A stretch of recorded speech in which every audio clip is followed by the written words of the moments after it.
I never imagined waking up to the sound of metal snapping outside my window. At first, I thought it was construction, until I saw 3 HOA board members standing at my lock gate, bolt cutters in hand, slice into the chain as if they owned the place. They didn't knock. They didn't warn me. They simply barged onto my land, pointing, measuring, photographing, like they had full authority over everything I'd worked for. The craziest part? I wasn't even in their HOA. They didn't own a single inch of what they were invading. But by the time they realized that, it was already too late. Before everything fell apart. Before bolt cutters trespassing, county inspectors, and the HOA meltdown that became the talk of the entire valley, my life on that land was quiet. Peaceful, even. I had moved out to Mills Creek Ranch for a reason. After years of city noise, cramped subdivisions, and neighbors who treated property lines like battlefronts, I wanted space. Real space. Land I could breathe on. Land I could actually use. My 5-acre parcel sat on the edge of the valley, framed by long stretches of oak trees, rolling grass, and the kind of silence you don't hear until you've lived a loud life. There was a narrow gravel road that led straight to my gate, my lock gate, a solid steel frame I'd reinforced myself. Behind it stood my workshop, my garden, and my home, a single-story ranch house that I'd renovated by hand over 3 years. It wasn't fancy, but it was mine. Every board, every bolt, every inch of soil, and I guarded it carefully. Not because I was paranoid, but because ownership meant something to me. I'd grown up watching my father lose land in a messy dispute where paperwork, neighbors, and bad faith all collided. I promised myself, long before I could even afford property of my own, that nobody would ever walk onto my land again without my permission. For a while, that promise held. I'd wake early, sometimes before sunrise, to drink coffee on the south-facing porch. Coyotes would howl in the distance. Birds would scatter from the brush. And when the sun finally cracked open the sky, I'd feel a peace that made the entire move worth it. During the day, I worked in my shop, restoring old woodworking tools, building custom furniture, sometimes welding small pieces for ranchers in the area. I wasn't rich, but I was content. That kind of contentment makes a person protective. And then, slowly at first, like storm clouds gathering far off, I began noticing unfamiliar cars driving down my gravel road. Not onto the property, not past the gate, just far enough to look, stare, reverse, leave. It bothered me, but not enough to act. Not yet. I figured they were lost or curious, or maybe interested in whether the land was for sale. Mills Creek had grown over the years, new developments, new subdivisions, new HOAs popping up like weeds. I stayed out of it. HOA rules were why I moved away from town. But the cars kept coming. Sometimes families. Sometimes middle-aged couples. Sometimes people who didn't look lost at all. People who stepped out to take measurements of the road with their phones or tablets, jotting notes. One afternoon, after the 5th car that week pulled up near my gate, I walked down the driveway, boots crunching on gravel. The car, a silver crossover, sped away before I got close enough to wave him down. A strange feeling lingered after that, something between curiosity and unease. It was a few days later that I learned the new subdivision, Hawthorne Estates, had recently expanded. They added Phase 3 and Phase 4, building homes right up to the invisible line where my land began. Young families moved in, retirees, commuters, and with them came a structure I'd avoided my whole life. The Hawthorne Estates Homeowners Association. They called themselves a friendly, organized community ensuring high standards.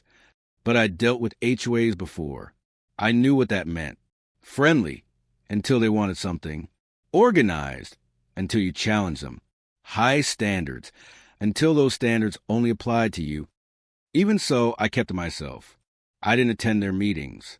I didn't use their roads. I didn't vote. I wasn't part of them. I didn't know them anything. But HOAs rarely respect boundaries. Not physical, not legal, not ethical.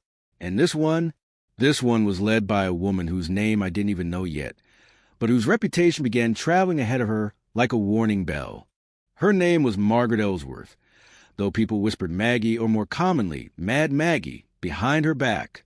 Former real estate agent. Current HOA president for life, according to some residents.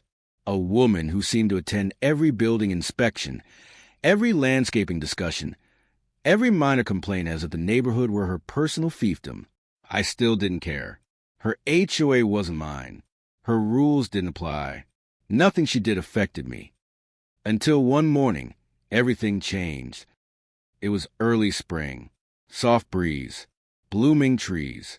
I walked down to my gate, holding a basket of scrap, what I planned to burn. And then I noticed a single sheet of paper wedged into the metal frame.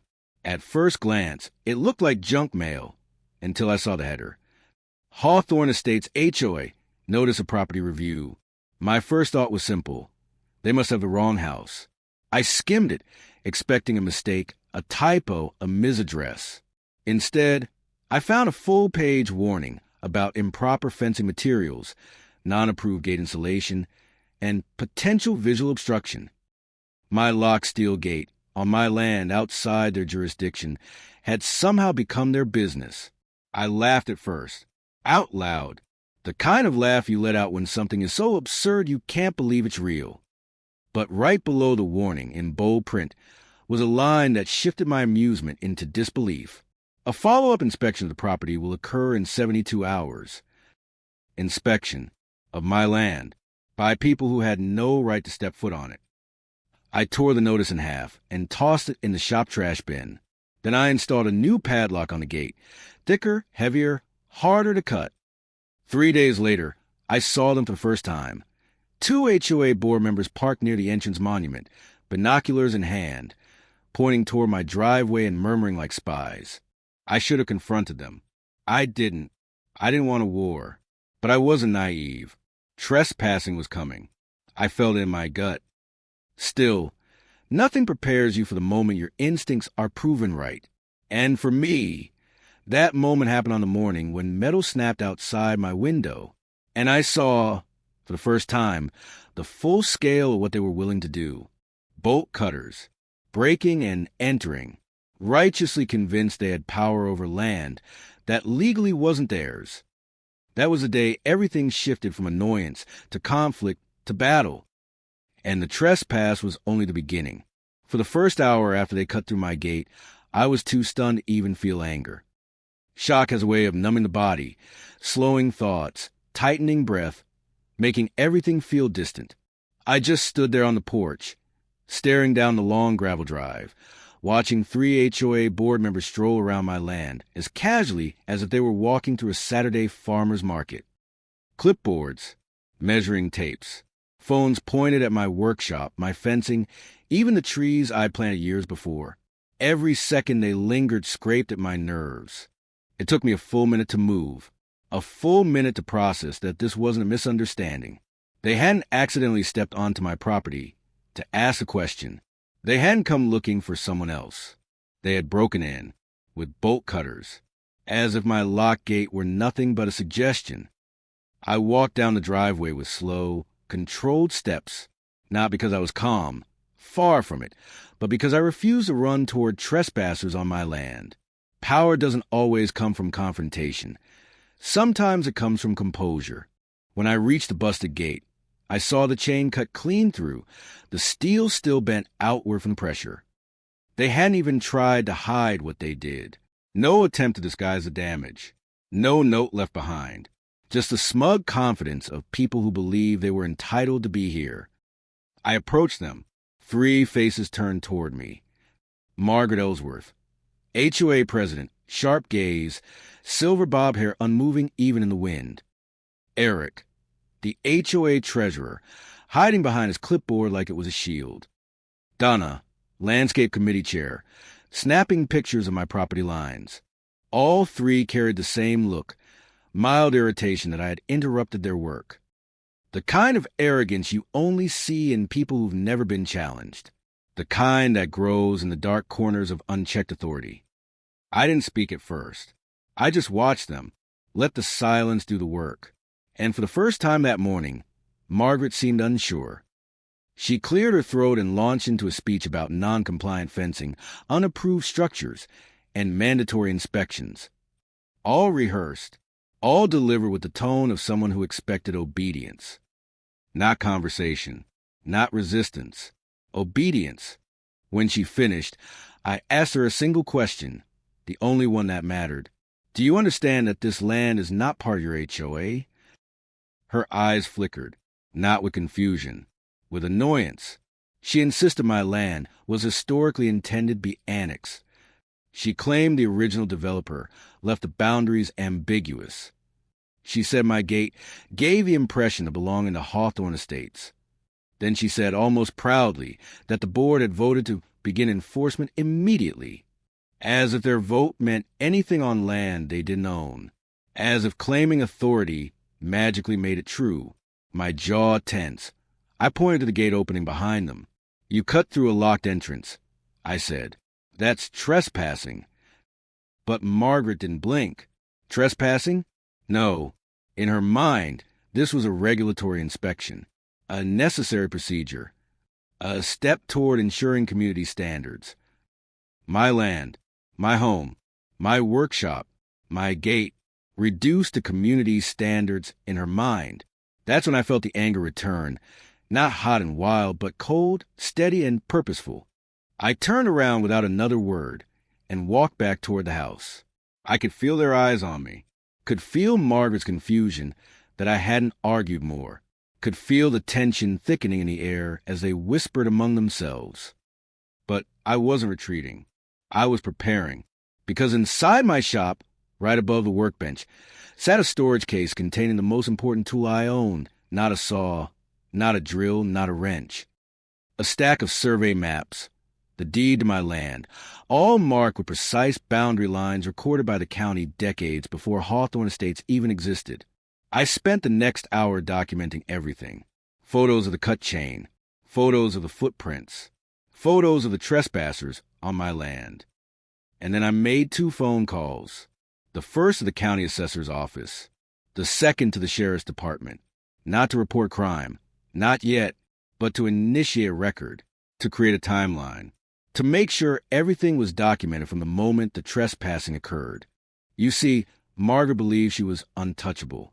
She believed her title gave her power. She believed cutting through my gate was merely a procedural inconvenience. But she made one critical mistake. She assumed I was like the homeowners in her subdivision. She assumed I wouldn't push back. She assumed I wouldn't know my rights. But I had history. I had paperwork. I had boundaries older than the HOA itself. And more importantly, I had patience. The HOA only grew bolder in the days that followed, because trespassing once wasn't enough. Trespassing once should have been enough to get them in serious trouble. But people like Margaret don't stop when they're confronted. They escalate. They test. They push until someone finally pushes back. And she had decided I was her project. The morning after they cut my gate, I walked out to find a bright orange notice zip tied to my fence post. It flapped in the breeze like some kind of warning banner. Impossible to ignore. The paper was thick, laminated, the kind of material HOAs use when they expect a complaint to stay posted for a while. I ripped it off and read the bold headline. Mandatory correction order. Non-compliant structure. The structure, apparently, was my workshop, a building that had stood for years before Hawthorne Estates was even developed, a building fully permitted, inspected, and approved by the county. Yet Margaret, in her unwavering confidence, had decided my shop was visually discordant with the community aesthetic. A phrase so pretentious I had to reread it twice to make sure it was real. Below that, she listed a deadline, 14 days, to bring the structure into compliance. Failure to do so, she warned, would result in daily fines. Fines. From an HOA I wasn't even part of. I laughed again, harder this time, but it wasn't a joyful laugh. It was sharp, bitter, the kind of laugh that comes out when anger and disbelief mix together. I folded the notice, placed it in a plastic sleeve, and added it to the growing evidence pile. But that was only day 2. Day 3 brought something else entirely. This time, I heard footsteps on gravel. Not the distant sound of cars slowing to stare, but the unmistakable crunch of someone walking toward my property line. I stepped outside, and sure enough, there was Margaret, again, standing just beyond where the broken gate had been. She wasn't alone. 2 additional board members lingered behind her, armed with clipboards and smartphones, as if they were documenting a crime scene. Margaret called out to me, not rudely, but with a strange, forceful politeness that suggested she believed she was being generous. She announced, with full confidence, that Hawthorne Estates had voted to absorb my parcel for the sake of continuity. Absorb. As if my land were some free-floating island they could just claim and annex with a show of hands. When I told her calmly that such an action required county approval, legal filings, and, most importantly, my consent, she waved her hand dismissively, as though I were a child who didn't understand adult matters. "It's already in motion," she said. "We've unanimously approved it." Unanimously approved what? Trespassing? Theft? A hostile land grab?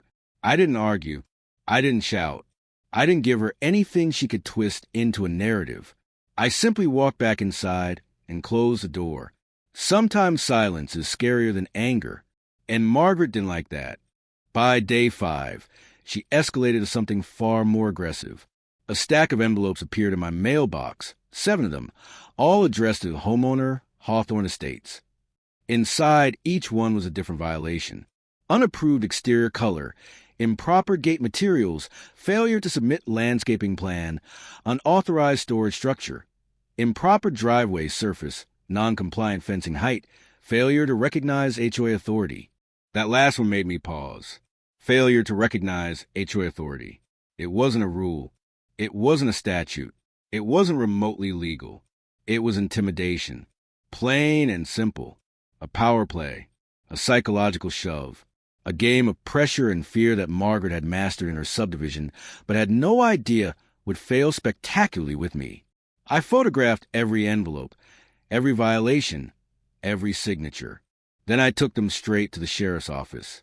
The deputy at the desk didn't even try to hide his confusion when he flipped through the stack. "You're not in Hawthorne Estates," he said. "You're not under their governance. They shouldn't even be contacting you." Exactly. He made copies, logged everything, and told me that the sheriff himself would likely want to review it. I thanked him and left, feeling a mix of calm and irritation, like watching a fuse burn slowly toward an explosion you know is coming. But the fuse burned faster than I expected. That weekend, I caught them trespassing again. I was in my workshop, sanding down a reclaimed oak board, when I heard the unmistakable rumble of multiple engines. Not outside the gate this time. Inside. Footsteps. Voices. Rustling through the brush. I stepped out and my stomach clenched. 3 HOA board members were pacing around my garden. One was photographing my shed. Another was measuring the distance between my house and property line. And there, standing proudly in the center, clipboard raised like some twisted badge of authority, was Margaret.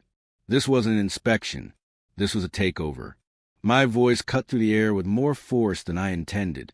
They froze, turned, and for the first time, I saw something flicker across Margaret's face. Fear. Not much. Just enough to register. Just enough to show she finally realized I wasn't someone she could push around. I didn't shout. I didn't threaten. I simply told them they needed to leave immediately. But Margaret wasn't done. She lifted her chin and claimed they were performing a mandatory assessment. She said refusal to comply would increase punitive measures.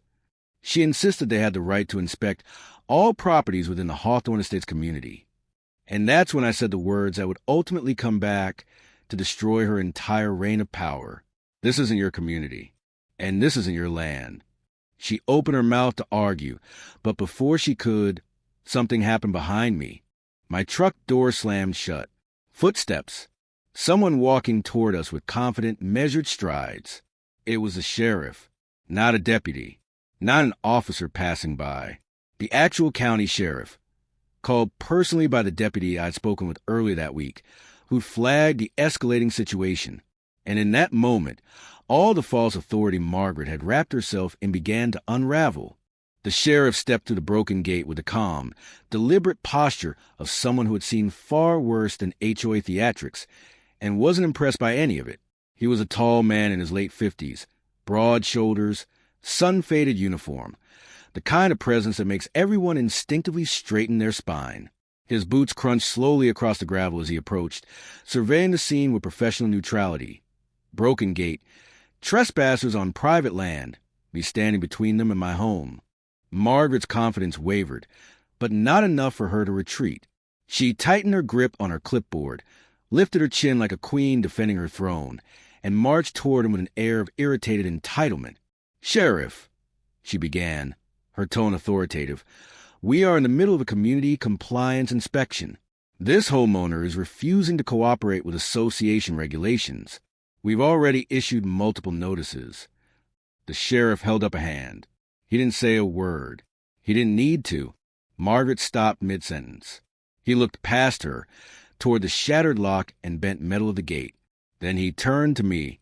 "You the property owner?" he asked. I nodded. He gestured toward the chain remnants on the ground. "This yours?" Again I nodded. He took in the scene. Unauthorized entry, damage to property, multiple individuals taking photos and measurements without consent. Every detail painted the same picture. Then he turned slowly, very slowly, toward Margaret. "Ma'am," he said, "before we go any further, I need to ask you something real simple." She straightened, expecting his words to validate her authority. "Is this property part of your HOA?" The silence was so sharp it felt like it might split open the air itself. Margaret blinked. Her two board members looked at each other, then at her, then at the sheriff. "Well," she said finally, it should be. The original developer intended. "That's not what I asked." The sheriff's tone flattened. "Is this land legally part of Hawthorne Estates?" More silence. More blinking. A hint of panic beginning to surface. "It has not yet been formally annexed," she admitted reluctantly. "But we have begun the governing process, and our board has unanimously—" The sheriff exhaled sharply through his nose, a sound halfway between a sigh and disbelief. "Ma'am," he said, "you do not have the authority to enter private property that is outside your jurisdiction. And you sure don't have the authority to damage a lock gate to get onto it." Her face flushed a deep, blotchy red. Then she made the worst mistake possible. She stepped toward the sheriff, waving her clipboard like a badge. "You don't understand the situation. We have homeowner complaints. We have community standards. We have the right. You have no right here." The sheriff cut in. "None. Zero. This isn't your community. This isn't your property. This isn't even in your HOA's tax records." Her mouth opened, closed, open again. He continued, voice steady but carrying the weight of finality. "Right now, what I see is vandalism, trespassing, harassment, and unauthorized entry into private land. That's criminal. And unless you have a deed, a court order, or written county approval," he paused, holding her gaze, "you're in a lot of trouble." Donna and Eric stepped back, suddenly distancing themselves from her like children caught misbehaving. Margaret stammered. She tried to talk around his words, tried to twist the narrative, tried to pull authority out of thin air. But the sheriff was having none of it. "I'm advising all of you," he said, "to leave this property immediately. And if you ever step foot here again without permission, I will personally charge every board member involved." The weight of the statement settled like a dropped anvil. Margaret tried to salvage dignity. She scoffed, turned to her team, ordered them to leave for now, as if it were her decision. But the sheriff didn't move. He waited until they walked past him, clipboard shaking slightly in their hands. He waited until they stepped through the ruined gate and onto the public road. He waited until the last shadow of their presence disappeared down the sidewalk. Only then did he turn back to me. "Expect paperwork," he said. "They cross legal lines that aren't easy to walk back." I nodded, feeling the first wave of relief wash through my chest. But I wasn't naive. HOAs never retreat quietly, especially not ones run by people like Margaret. The sheriff confirmed my suspicion. They'll try something else. They always do when control slips away. And he was right, because the HOA wasn't done. They had just started. The HOA board didn't return to my property after the sheriff's warning, but that didn't mean they were finished. People like Margaret don't stop when they're told no. They simply find new ways to push the boundary. And when they lose control publicly, they fight harder behind the scenes. The very next morning, before sunrise, I woke to the sound of a car engine idling near the road. It was faint, barely noticeable unless you knew what to listen for. After days of tension, I'd become hyper-aware of every unfamiliar noise. I stepped onto the porch and saw a dark-colored SUV sitting at the end of the gravel drive. Not close enough to trespass. Not far enough to be coincidence. Headlights off. Engine humming. Someone inside watching. For 15 minutes, it didn't move. I grabbed my phone, snapped a picture, zoomed in. The shape of a woman behind the wheel. Short hair, light clothing. It wasn't clear enough to be certain, but it looked like Margaret. Then, slowly, the SUV rolled away. This became the pattern. Every morning, every evening, sometimes twice a night. Different cars, different angles. Always the same intention. Surveillance, intimidation, a show of control. I documented everything. Dates, times, photos, videos. Because something told me this wasn't just harassment. It was preparation. By day 10, I found out exactly what she was preparing. The county assessor called me back. Finally, the woman on the phone spoke carefully, professionally, but with a hint of reluctance. She said the HOA had submitted a formal request to integrate my property into Hawthorne Estates. A request for my land, without my permission, without my knowledge, without any legal basis.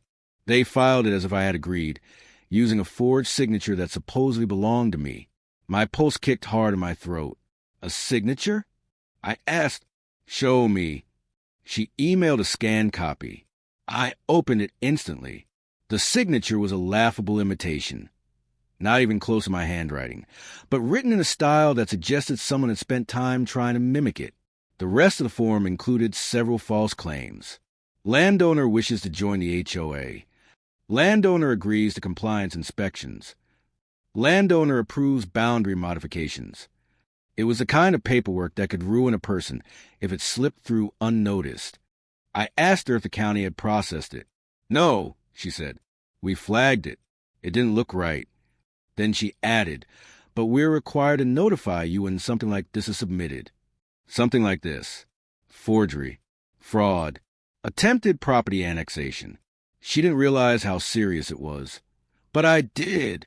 I thanked her, downloaded everything, printed everything, and added it to the ever-growing evidence binder. This wasn't harassment anymore. This was criminal intent. A day later, neighbors from Hawthorne Estates began reaching out, quietly, carefully, through Facebook messages, next-door posts, and emails that said things like, I'm not supposed to contact you, but I thought you should know what's happening. The board is holding secret meetings. Margaret says you're a risk to the community. A risk? Me? A man living peacefully on 5 acres, bothering no one, suddenly turned into community boogeyman?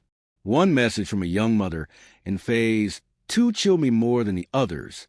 They're going door to door telling us you're planning a lawsuit against the whole neighborhood, and that if we don't support the annexation, our property values will drop. Lies. Manipulation. Full-scale propaganda. It didn't take long before I understood Margaret's strategy.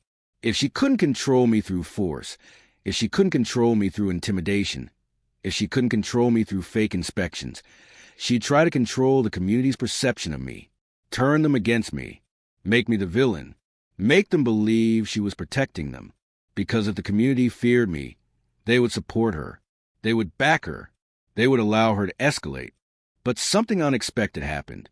A handful of neighbors, one she didn't know were quietly fed up with her, began showing up at my place.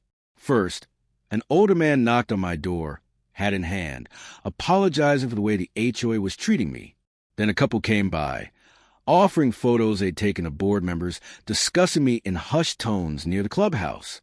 Then a young homeowner, nearly in tears, told me the HOA had threatened her with fines if she didn't stop asking questions.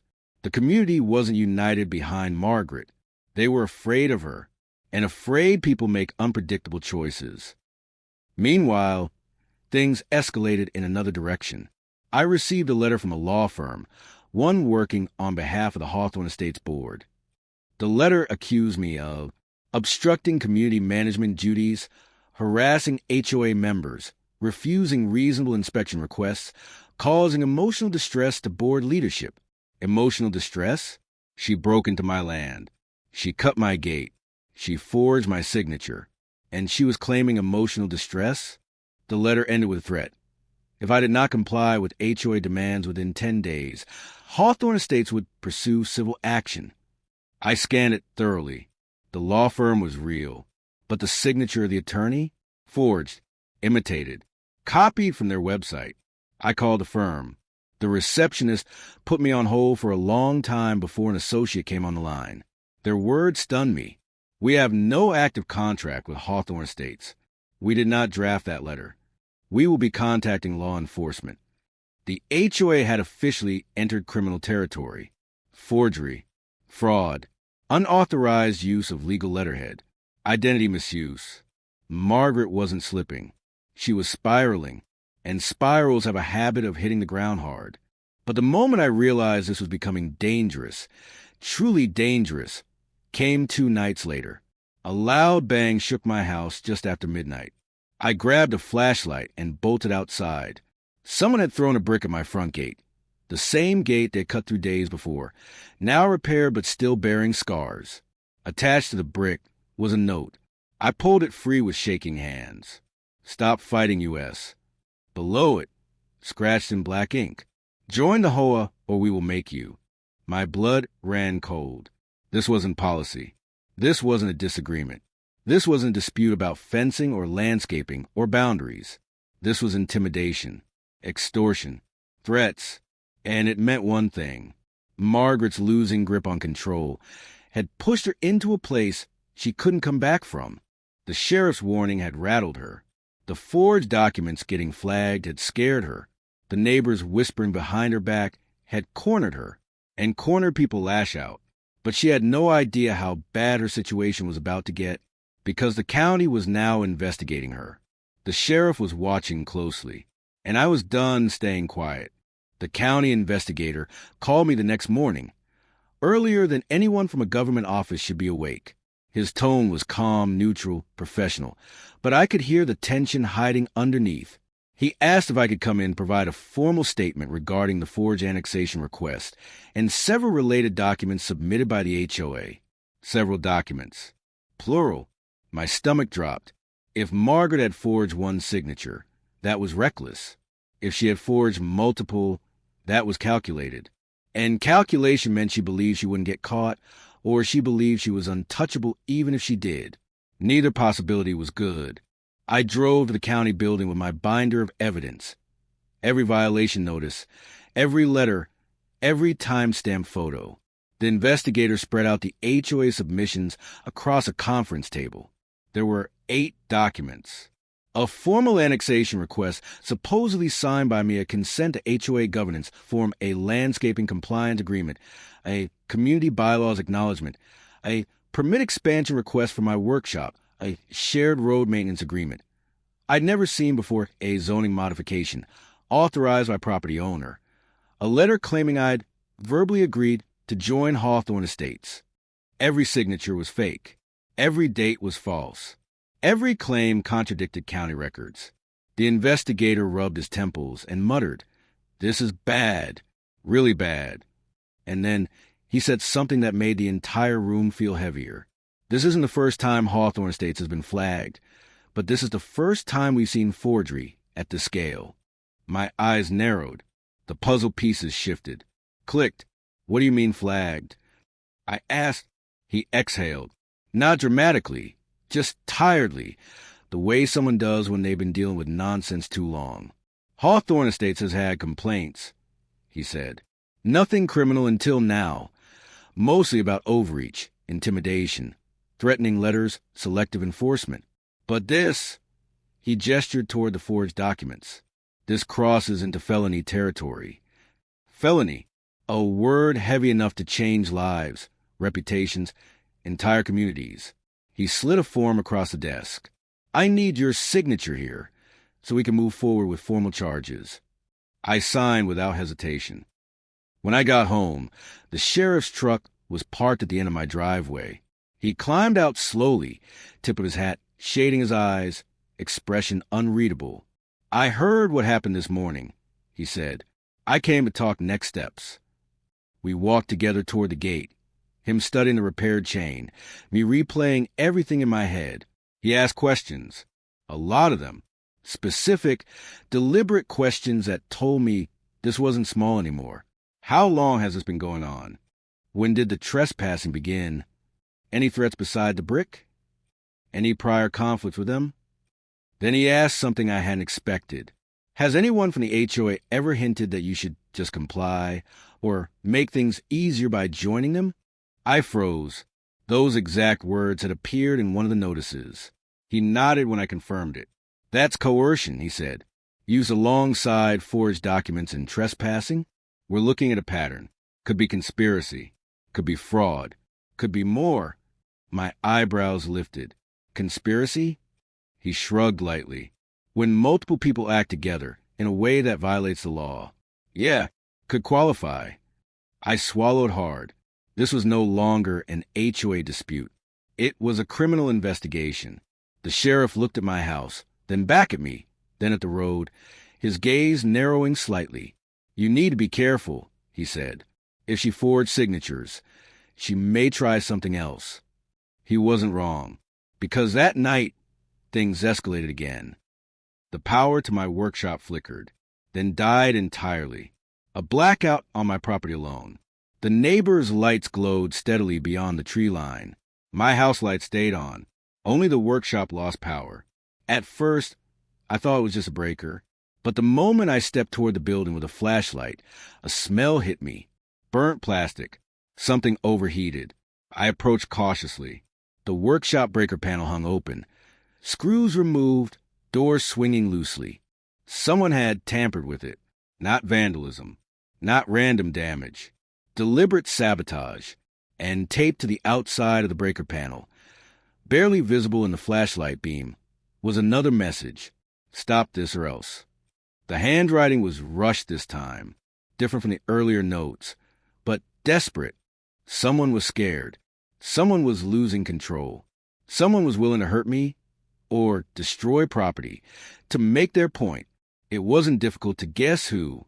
I called the sheriff immediately. He arrived within minutes. His jaw tightened as he examined the panel. "This is dangerous," he said. "Someone could have been electrocuted." He took photos, logged the damage, and radioed a deputy to take additional statements. This incident alone moved the investigation from fraud into criminal mischief and endangerment. But the sheriff wasn't done. He said quietly, almost to himself, "I think we need to talk to the county attorney." And that was the moment I realized. This wasn't spiraling. It had spiraled. The HOA board had fractured into two camps. Loyalists protecting Margaret and terrified members who knew something catastrophic was coming. One of those terrified members would soon reach out to me, and what he revealed would ignite the final explosion. It happened just after sunset. One of those evenings when the world feels quiet enough that even small sounds carry through the air. Crickets, wind, a distant dog bark. Then, suddenly, a soft knock on my front door. Not pounding, not aggressive, a hesitant, almost apologetic knock. When I opened the door, a man stood there, maybe mid-30s, clean-cut, wearing a Hawthorne Estates polo like he'd just come from a community event. He held his baseball cap in his hands, wringing it nervously. "I'm Ben," he said. I'm on the HOA board." I didn't invite him in, just stepped onto the porch and waited. He looked exhausted, eyes red like he hadn't slept in days. "I had to come," he said quietly. "I can't be part of this anymore." Part of what? I didn't even need to ask. He launched straight into it, words tumbling out, shaky, panicked, like he'd been holding them inside too long. He said the board was crumbling behind closed doors. Half the members were terrified. The other half were blindly loyal to Margaret. But the most disturbing detail? They'd been planning the annexation for months, long before they ever stepped onto my land. Margaret told them she was correcting a historic zoning error. She claimed my property had been meant to belong to Hawthorne Estates, but was misfiled by the county decades ago. Most board members believed her, or pretended to, because opposing her came with consequences. Then Ben's voice dropped to almost a whisper. Last week, she made us all sign non-disclosure agreements. About you? My chest tightened.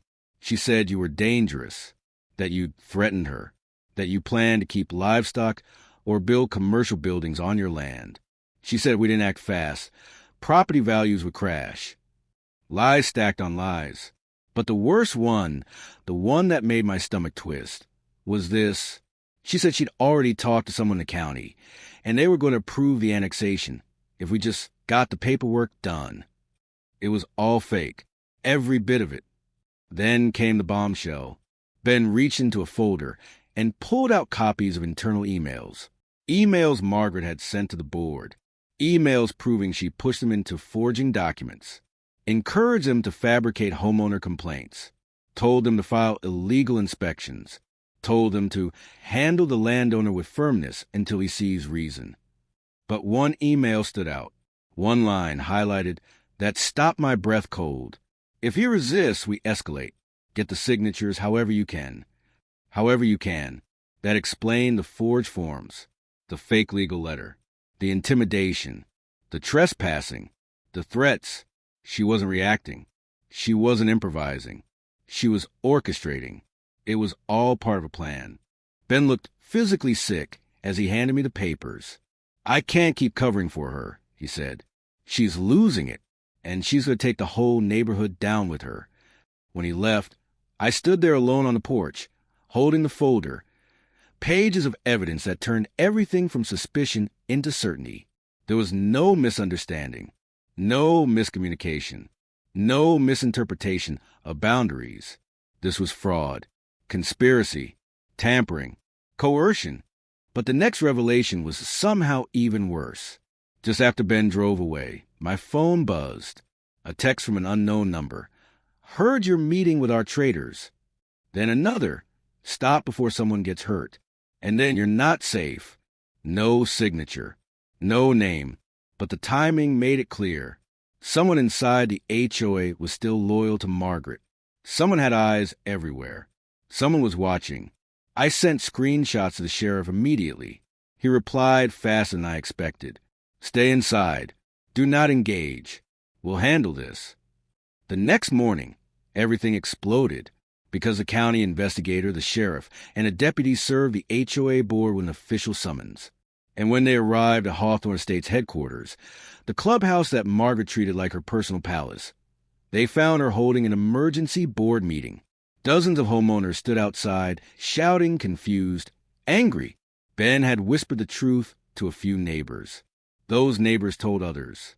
And within hours, the whole community knew something was very wrong.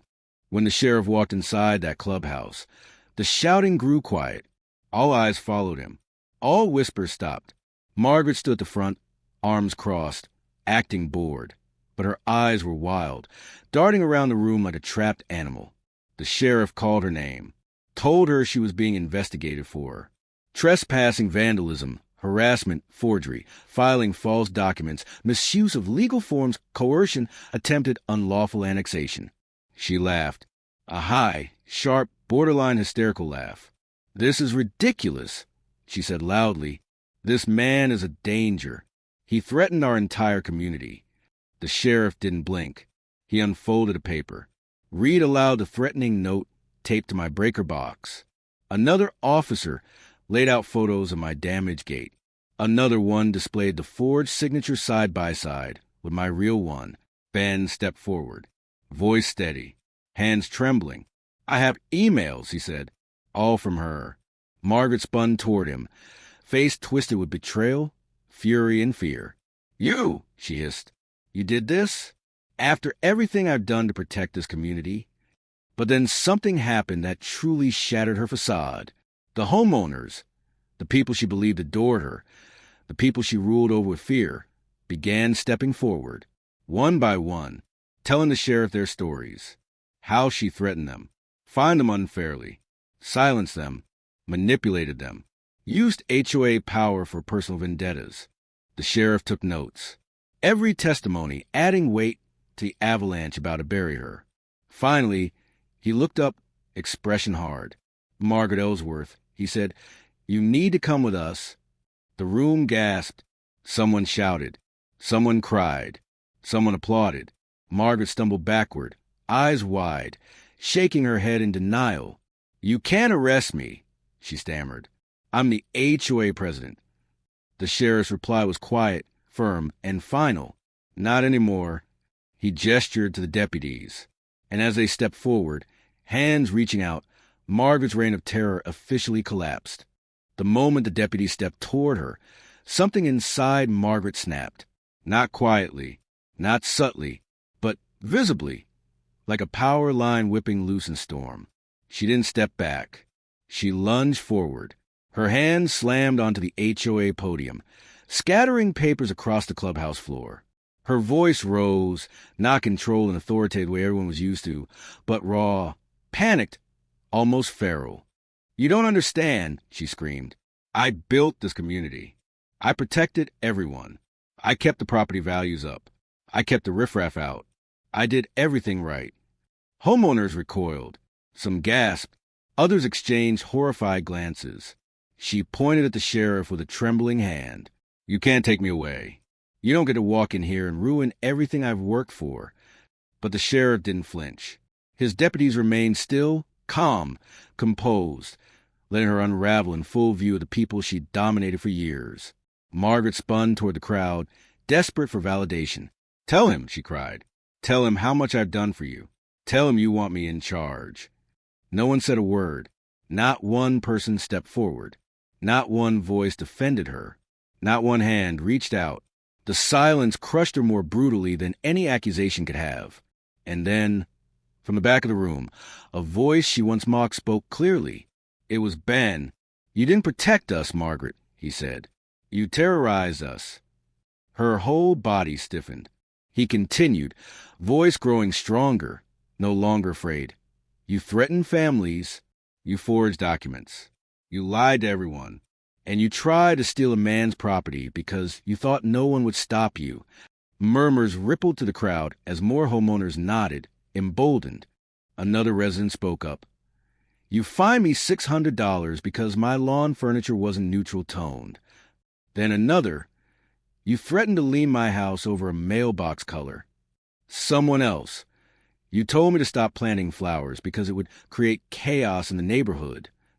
The floodgates opened. Story after story poured out. Years of bullying, secret fine, intimidation, personal vendettas disguised as standards. Margaret stared at them, stunned, eyes darting wildly, struggling to comprehend that her kingdom had turned on her. And then the sheriff spoke, voice steady but commanding. Ma'am, you are being detained on suspicion of trespassing, vandalism, filing fraudulent documents with the county, and coercion. You have the right to remain silent. Her knees buckled. The clipboard she always clutched, her symbol of control, slipped from her fingers and clattered across the tile floor. The sound echoed through the stunned room. A deputy gently took her arm. No, she whispered, voice cracking. This isn't happening. I was protecting them. I was protecting them.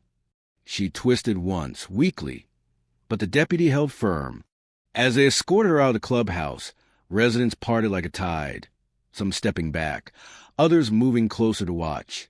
Shock, relief, vindication.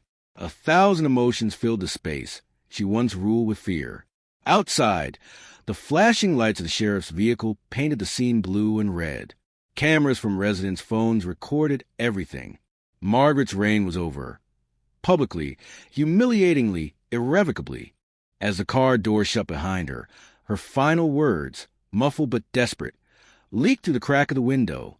This isn't over. But it was. And everyone in Hawthorne Estates knew it. The sheriff turned to the crowd and nodded once, quietly acknowledging their courage and finally standing up. Then he walked toward me, standing at the clubhouse doors. For a moment, the noise faded. The residents, the whispers, the flashing lights, none of it mattered. You did the right thing documenting everything, he said.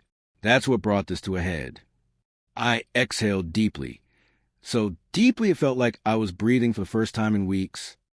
In the days that followed Margaret's arrest, Hawthorne Estates felt like a shaken beehive, buzzing, chaotic, disoriented. Residents walked their dogs in silence, lingered at mailboxes whispering, gathered in small circles on sidewalks trying to piece together everything they had learned. For years, they had lived under her shadow. And suddenly, the shadow was gone. But removing a tyrant doesn't automatically fix what she broke. The county's investigation continued, now armed with emails, forged documents, witness statements, and the mountain of evidence I had collected.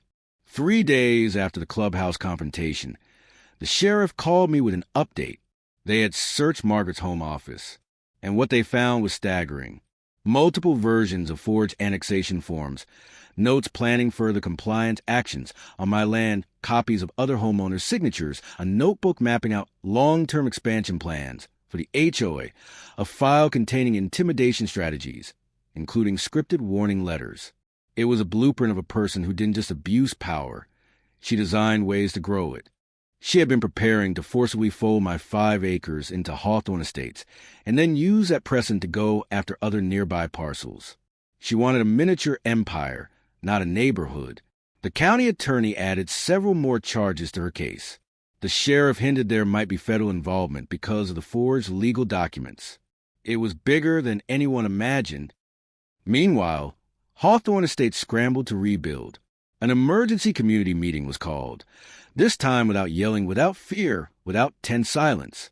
The homeowners took their seats slowly, like people waking up from a long sleep. Ben stood at the front, not out of ego, out of reluctant responsibility. "We failed each other," he began. "We let one person lead with fear, and we didn't speak up soon enough." Some residents nodded. Others wiped tears. The guilt in the room was thick, heavy, honest. They voted unanimously to dissolve the existing board. Every member resigned on the spot, except for 2 who admitted they were coerced into signing off on Margaret's schemes.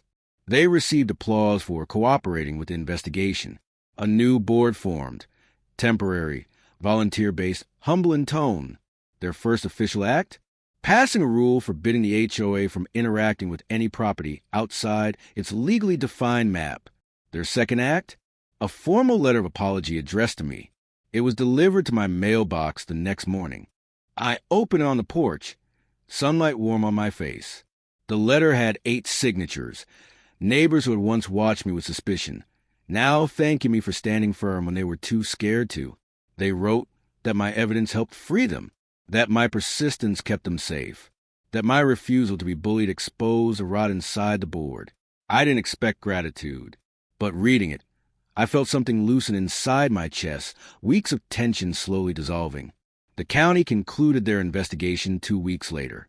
The verdict was clear. My land was never part of Hawthorne Estates. It could never legally be annexed without multiple levels of approval. The HOA had knowingly acted outside its jurisdiction. All violations and notices issued to me were null. Any attempt to fine or coerce me was illegal. And then came the part one didn't expect. The county recommended Hawthorne Estates undergo mandatory reorganization and oversight for a full year to prevent future abuse. Margaret's actions didn't just collapse her career. They forced the entire HOA to rebuild itself from the ground up. As for Margaret, her charges were serious. Trespassing, vandalism, harassment, filing fraudulent government documents, criminal conspiracy, forgery, attempted unlawful annexation. There would be no returning to her throne. A week after the dust settled, I repaired my gate for the final time. Stronger hinges, reinforced bolts, fresh chain. As I tightened the last screw, I saw Ben walking up the gravel drive with 2 other homeowners. They weren't carrying clipboards, or notices, or phones ready to record. They carried something else. A wooden sign, hand-fashioned, sanded, engraved with care. It read, "Private property. Respect boundaries with appreciation from your neighbors." I didn't say much, just nodded and helped them hang it. Not because I needed protection, but because boundaries, physical, legal, human, matter. And sometimes it takes a community breaking apart to learn how to respect them again. When I look back on everything now, the forged documents, The trespassing, the frantic emails, the sheriff's intervention. It's hard to believe how close the HOA came to stealing something that didn't belong to them. And it makes me wonder, how many people out there are dealing with HOAs just like this one? And how many don't have the evidence, support, or strength to fight back? If this story shows anything, it's this. Sometimes the only thing standing between you and the abuse of power is your willingness to say no, to draw a line, to protect what's yours, to refuse to bow to people who thrive on intimidation. Because once you stand up, once you push back, bullies fall apart faster than they rise. And sometimes all it takes is one person refusing to be controlled to free an entire community.